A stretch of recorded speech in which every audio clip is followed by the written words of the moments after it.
Alright, so mga kabanat, at ang video na ito ay diskusyon ni na Bots Valdez, Toti Casino at RG Abiliana, kung saan inamin ni Bots Valdez na sawang-sawa na sila sa mga pangako ni President Duterte at tinawag niya pa ito na sinungaling si President Duterte dahilan niya sa mga pangako na hindi naman natupad, lalo na dito sa laban kontra oligarko at sa mga pangako niyang iba na hindi naman talaga natupad. Talagang si President Duterte nasirang husto dahil dito kay Secretary Duque talaga, no? Ito yung punot dulo talaga kung kaya medyo maraming mga kababayan na nagalit at na inis. Kaya marami ding supporter ni President Duterte na nagsialisan. Yung iba dyan ay nandyan pa rin na nanindigan na doon pa rin sa kay President Duterte kahit na alam nila na medyo iba na yung takbo ng pamamalakad ni President Duterte. O hindi, yung kay Boss Valdez, iba yung mga pangako ni President Duterte, tila hanggang salita lang, hindi naman talaga natupad. So panoorin nyo itong mga kabanat, panoorin nyo itong discussion nila. Kanya kami po dito, ako, RJ, si Toti at lahat ng libo-libo nating kasamaan sa KDP. Sawang-sawa na at hindi natin bibigyan ng pagkakataon na lumusot itong panahon na ito, itong 6 na taon na ito, na hindi sasabihin kay Duterte na siya ay isang sinungaling. Ang nakakalungkot lang, marami pa rin ang mga naniniwala sa Pangulo na siguro hindi na nila pinapakinggan itong mga patutsada na kumukontra kay Pangulong Duterte at meron pa rin dyan mga sumusuporta sa kanya.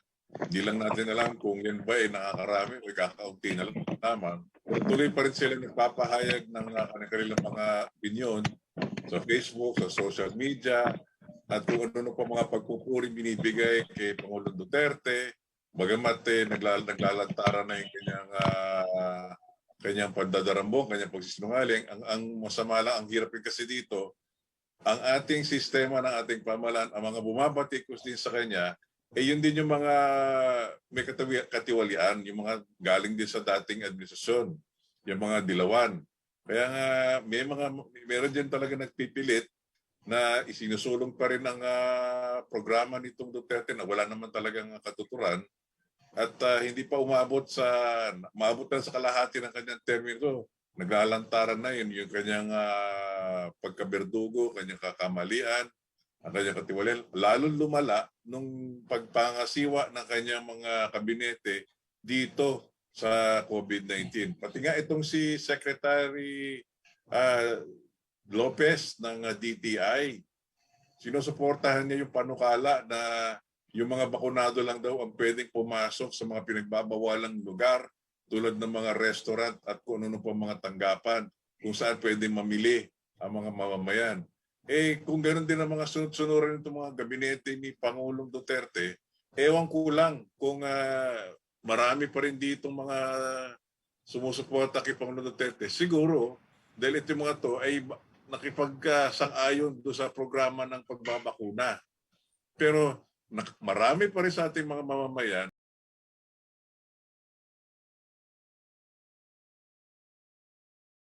ay nagkakaroon ng pinsala sa mga tumatanggap dito. Kaya nga hindi isinisiwalat ang buong katotohanan.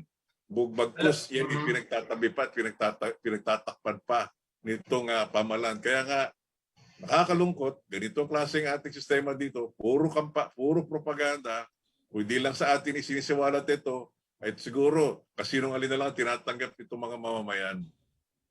Alam mo yung sinasabi mo, Professor Toti, na dun sa mga dilawan, ganyan, ang pinakamagandang sagot dyan, yung mismong anak ni Pangulong Duterte, ni Sara Duterte. Pakiunawa niyo po yung sulat, yung sagot ni Sara Duterte. Kung gaano siya kadismayado, hindi na po yan usapin ng dilaw o pula o puti o kulay green. Hindi po. usapin na ito ng katumpakan ng mga ginagawa ng mga pamamaraan. Kung mismo ang anak nga niya, biktima ang anak niya sa pambobola, sa paggamit sa kanyang anak, halal lantaran, kaya yung mga tao na nagbibigay ng pahayag dito sa social media, alam nila ang totoo. Alam nila ang katotohanan. At marami na po sa mga dating sumusuporta sa administrasyong ito ay dismayado na. Napakarami po niyan.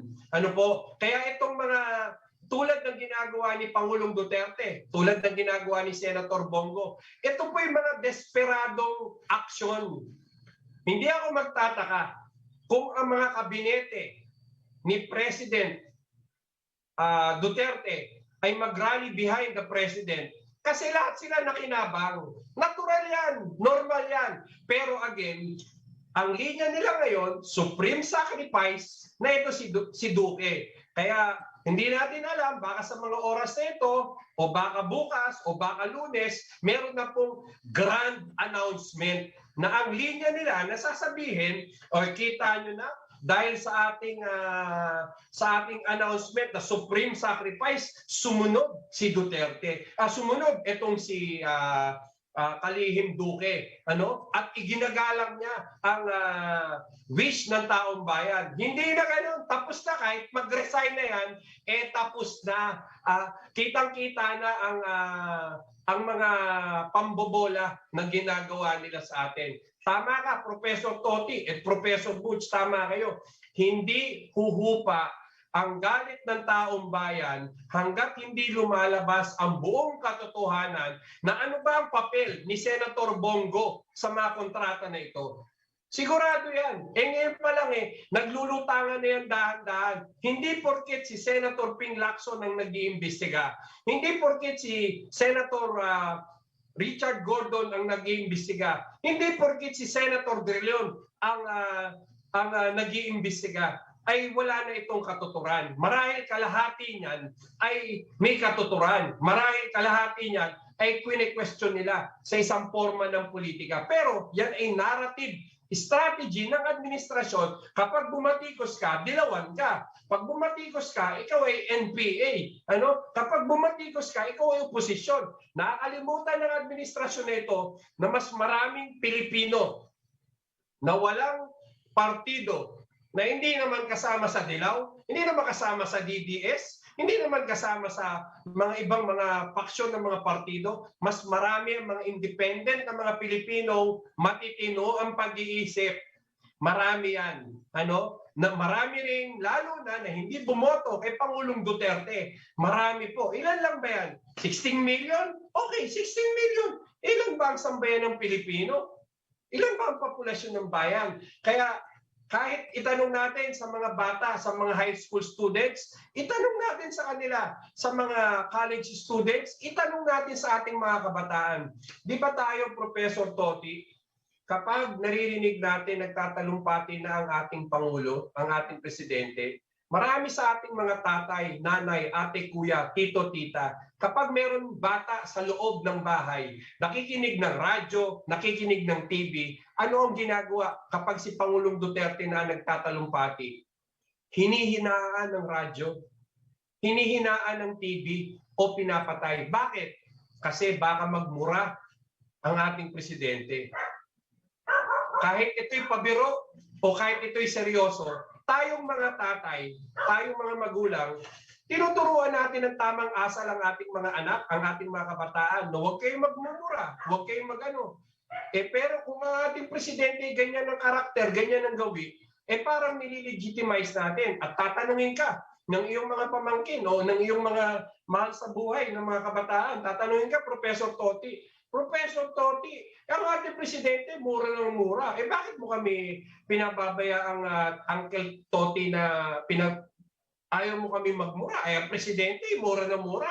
Pero again, ano lang sa akin, sa aking tingin, nung binoto siya ng tao, sabihin na natin talagang binoto siya bilang presidente. Sabihin na natin yon. At pagyayabang niya yung 16 million, sabihin na natin yon. Karamihan ng bumoto sa kanya dahil talagang galit na galit doon sa nakaraan Raymond ni Noynoy Aquino. Tapos sumakay dito sa mga pangako ni Duterte.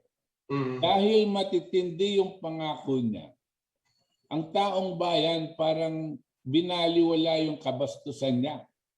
Binaliwala yung kanyang pagsasalita laban sa Catholic religion. He was mocking our faith. Binaliwala ng taong bayan yung paghahalik-halik na sa mga babae at pagmumura niya. Dahil may matindi siyang pangako. Ngayon, isa na ako at isa na din ang ating KDP. Professor Butch, yung camera niyo po naka-off. Opo. Nagbigay, isa na ako, tsaka isa na rin ang ating KDP. Nagbigay ng tiwala dito sa kanya dahil pagbigyan mo ng panahon para gawin niya ang kinakailangang gawin. Dumaan ang 1 taon. Dumaan ang pangalawang taon. Dumaan 3 taon, 4 na taon. At ngayon, 5 taon na naghihintay tayo dito sa mga pangako niya. Pangako niya sa mga oligarko na babasagin niya. Pangako niya sa droga, ihintuin niya. Pangako niya sa korupsyon, ihintuin niya. Yang mga tao niya sa gobyerno, maamoy niya lang na may magnanakaw, tatanggalin na niya. Yan ang pinapangako niya sa atin na hindi na hinawakan natin. Kanya tayo nagsuporta. Pero hindi pwede naman. May hangganan yan eh. Pangako ka ng pangako, itong gagawin mo. May hangganan. At sooner or later, mahuhuli ka dito sa mga sinasabi mo. Dahil every year dito sa zona mo, nabibisto ka, Mr. President, na hindi mo pinatutupad ang inyong pangako. Hindi lang yon. Sumama pa ang kalagayan ng buhay ng mamamayang Pilipino. Yang mga kasundaluhan, binigyan mo nga ng mga dagdag. Tama naman na dagdagan sila at hindi natin tatanggalin nun sa mga kasundaluhan natin, kapulisan. Pero ano ba ang intensyon mo nung binigyan mo sila ng mga aumento? Ang intensyon mo ba na maski anong katiwalian ang gagawin mo, maski anong kasunungalingan ang gagawin mo sa taong bayan, hindi sila gagalaw laban sa iyo dahil binigyan mo ng aumento? At itong mga mamamayang Pilipino, puro mangmang yan sa susunod-sunod sa iyong kasinungalingan. Ganyan ang nangyayari ngayon. Kanya kami po dito, ako, RJ, si Toti at lahat ng libo-libo nating kasamahan sa KDP. Sawang-sawa na at hindi natin bibigyan ng pagkakataon na lumusot itong panahon na ito, itong 6 na taon na ito, na hindi sasabihin kay Duterte na siya ay isang sinungaling. So yan mga kabanat, yung discussion nila at sinabi ni Boss Valdez na sawang-sawa na sila dito kay President Duterte. Kasi yung mga pangako nga, lalo na dito, ako talagang tuwang-tuwa doon tayo kay President Duterte dahil sa mga pangako na tila akala natin kaya niyang gawin. At hindi naman ako nagsasabi na hindi ko naman sinasabi at walang nagawa ang Presidente Duterte. Maraming nagawa. Nga lang, hindi mo naman kasi pwede na sabihin gumawa ka ng mabuti ay gumawa ka rin ng masama. So anong nangyari? Walang walang puwang yan. No? Lalo na diyan sa ngayon. Nakita natin talagang bumagsak sa dito sa kay Secretary Duque, no? Na ngayon nga ayaw pang umalis-alis sa pwesto. Tandaan mo nakaraang linggo sinabi ni Secretary Duque nag-file na daw siya ng resignation pero hindi naman hinayaan ni President Duterte na mag-resign. Parang diyan makikita mo na parang pinaglalaroan para kunwari resign. Kung ganun pala bakit ayaw niya ngayon mag-resign? Marami nang nagsasabi na si President Duterte kung mag-submit si Duque ng resignation ay tatanggapin niya. So nag-submit si Secretary Duque pero hindi tinanggap. Hindi ko maintindihan ano ba talaga yung galawan. Hindi ko mag-gets yung galawan na may lumabas sa mainstream media nagsabi Duque nag-file na ng resignation pero sabi nga ni President Duterte napakinggan mo hindi niya tatanggapin. So ngayon dahil nga sinabi ni President Duterte hayaan niya na si Secretary Duque na mag-resign. So ngayon baliktad na. Ito naman si Duque na marami bang palusot na sinasabi na sasagutin niya daw lahat ng mga aligasyon muna, yung linisin niya daw muna yung kanyang pangalan. Wala nang dapat linisin sirang-sira na di ba? Doon pa lang sa mga sagamot na ito bagamat sasabihin natin malinis mo man yung pangalan mo na hindi ka nagnakaw, palagay natin hindi mo malinis yung pangalan mo sa paghandle sa pandemya na ito, na wala ka talagang ginawa.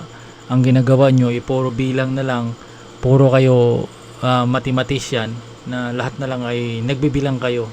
Wala tayong nakitang solusyon nyo. Sasabihin nyo lang naman na ito iinom kayo ng ganito, iinom kayo ng ganyan. Yan ang hinahanap ng taong bayan At least kagaya ni kay Gobernador Gwen Garcia, lagi ko isisingit nitong si Gwen, isa sa mga ehemplo kasi na dapat tularan ng mga namumuno na mayroon siyang alternatibong paraan. Hindi niya tinitingnan na kagaya nitong ginagawa ng NTF-ALCAC. Ang iniisip lockdown lang. Tapos lockdown, kawawain mo yung taong bayan. So ang kay Governor Gwen ay balance. 'Di ba? Nagpapatupad siya ng mahigpit na protocol, subalit hinayaan niya maghanap buhay yung tao. Ganun dapat. Tapos may binibigay pa siya ng mga vitamins. May mga payo pa siya kung anong dapat gawin. Yun dapat ang maging ehemplo ng Department of Health. Hindi yung saan ka ba nakakita nga Department of Health tuwing lalabas sa media puro number ang sinasabi. Ganito na po ang nangyari. May alert level na naman tayo. Itong lugar na ito mataas na naman yung kaso. Puro ganun yung balita nila sa loob ng 18 months. Ganyan ang nakikita natin. So sino bang matutuwa doon? Sino bang matutuwa na matinong tao? Tutuwa ba yun sa ganyang ulat?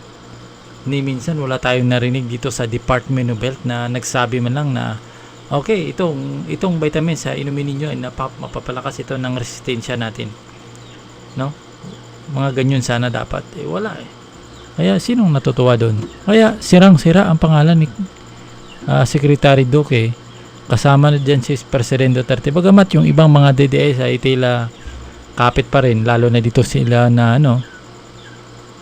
lalo na yung mga malalaking mga sasabi natin malalaking page nandoon pa rin kay President Duterte, lalo na itong si Banat Bay na ang ginagawa parang hindi nakakatulong. Karamihan kasi ng mga DDS na nakikita ko hindi naman talaga nakakatulong para sa bansa hindi nakakatulong. Sasakay lang ang ginagawa niya kasi ng mga DDS, kaya tinatawag na nga DDS yan Duterte diehard supporter. Kasi ang sa kanila parang mga manok sila. Ako nagsawa na ako dyan Dati naging ganun din ako. Inaaway ko yung mga dilawan. Once nga binabanatan si President Duterte, ay kinaaway niyan. Kaging si Leni, inaaway ko yan dati. Subalit titingnan ko, wala namang nagawang masama itong si Leni Robredo. Pupunahin kung mayroong pupuna, lalo na doon. So doon na ako na uminit minsan kay Leni yung report niya, lalo na yung patungkol sa war on drug na mali naman talaga noon. Pero ngayon na habang buhay binabatikos pa rin ng mga DDS, magpupos lang sila ng Leni Robredo ng picture, iba na yung interpretasyon nila. So sa tingin ko, itong mga DDS, wala na talaga sa tamang hindi na sa tama yung kanilang pagkikriticize Gaya itong si Ping Lacson. Parang nakikita ko parang itong mga DDS inis na inis kay Senador Lacson dahil nga dito sa pagdinig sa DOH. So anong masama doon? 'Di ba? Anong masama kung makitaan na may pagkamali at mayroon naman talaga? Ibig sabihin kahit alam na may mali ayos lang. Ganun ata ang gusto ng mga DDS Kaya hindi ko nakikita ang mga DDS na nagsabi man lang. Kahit alam nyo, itong mga DDS, ito yung mahirap Karamihan ng mga DDS dyan, mga kabanat, galit sa kay Doke. Pero wala namang silang sinasabi. Kasi alam nila, pag nagalit sila dyan kay Doke, automatic, sino ba yung naglagay kay Doke? Bakit di nila kaya sumigaw na mag-resign na? Di ba? Kasi ang naglagay dyan kay Doke, si President Duterte. Si President Duterte di may kapangyarihan dyan. At sabi nga ni Bots Valdez, at iba pa, lahat ng ginagalaw ni Secretary Doke ay alam ng Presidente. Kaya makikita natin, ibang DDS parang pinagtanggol pa rin, di ba? Kasi alam nila na mali. So, yan ang sa akin, na dapat itong DDS ay tumulong. Lalo na dito sa gamot ngayon na ina-allergihan ng iba. At kulang sa impormasyon yung ibang kababayan dahil nga na hindi na ilabas ng mabuti. Isang dahilan yan doon na pumunta ako sa SM sa guard, tinanong ko about sa gamot na yan sabi ng guard hindi niya daw alam. Mas alam niya pa itong si Enots, yung isang nakaraan na medyo nagtrending na babae. Enots ba yun? Mas alam niya pa yun kaysa gamot na yan. So ibig sabihin hindi talaga, kasi alam naman natin ng media hindi talaga, pero kasiraan sa gamot na yan ang bilis. Tingnan mo yung naglabas yung FDA ng balita na pangkabayo hayop lang, kabayo at saka baka, di ba tinick up ka agad ng na mainstream media. Pero pagka sinabi yung gamot na yan ay maganda, nakakatulong, naku, maniwala ka, manigas ka kung kukunin nila yan. Yan ang mahirap kasi media, minsan mainstream media makikita mo na salot din salot. So yan ang aking opinion, mga kabanat.